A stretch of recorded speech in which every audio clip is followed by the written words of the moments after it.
ഓം നമോ ഭഗവതേ വാസുദേവായ. ശ്രീമന്നാരായണീയം ദശകം 7 ശ്ലോകം 3.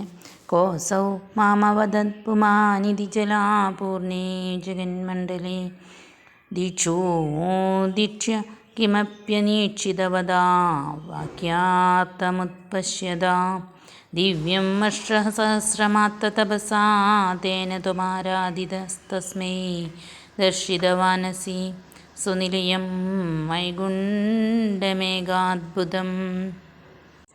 സാരാംശം: ചുറ്റും വെള്ളം മാത്രം നിറഞ്ഞു നിൽക്കുന്ന ഈ ജഗന്മണ്ഡലത്തിൽ ആരാണ് എന്നോട് ഇപ്രകാരം പറഞ്ഞത് എന്നിങ്ങനെ ചിന്തിച്ചുകൊണ്ട് എല്ലാ ദിക്കിലും നന്നായി നോക്കിയിട്ടും ഒരു വസ്തുവിനെയും കാണുവാൻ പറ്റാത്തവനായിട്ട് താൻ കേട്ട അശരീരി വാക്കിൻ്റെ അർത്ഥത്തെ അറിയുന്നവനും 1000 ദിവ്യവത്സരക്കാലം തപസ് ചെയ്യുന്നവനുമായ അദ്ദേഹത്താൽ ആരാധിക്കപ്പെട്ട അങ്ങ് തുല്യമായ മറ്റൊന്നുമില്ലാത്ത അത്ഭുതമായതും സ്വന്തം വാസസ്ഥാനമായതുമായ വൈകുണ്ഠലോകത്തെ കാണിച്ചു കൊടുത്തു. തനിക്ക് തപസ് ചെയ്യുവാൻ നിർദ്ദേശം നൽകിയത് ആരെന്ന് കണ്ടുപിടിക്കാൻ പറ്റിയില്ലെങ്കിലും ആ നിർദ്ദേശത്തെ അനുസരിച്ച് ബ്രഹ്മാവ് 1000 ദിവ്യവത്സരക്കാലം തപസ്സു ചെയ്തു. അനന്തരം അദ്ദേഹത്തിന് സാക്ഷാൽ മഹാവിഷ്ണുവിൻ്റെ വാസസ്ഥാനമായ വൈകുണ്ഠലോകം ദർശിക്കാൻ കഴിഞ്ഞു.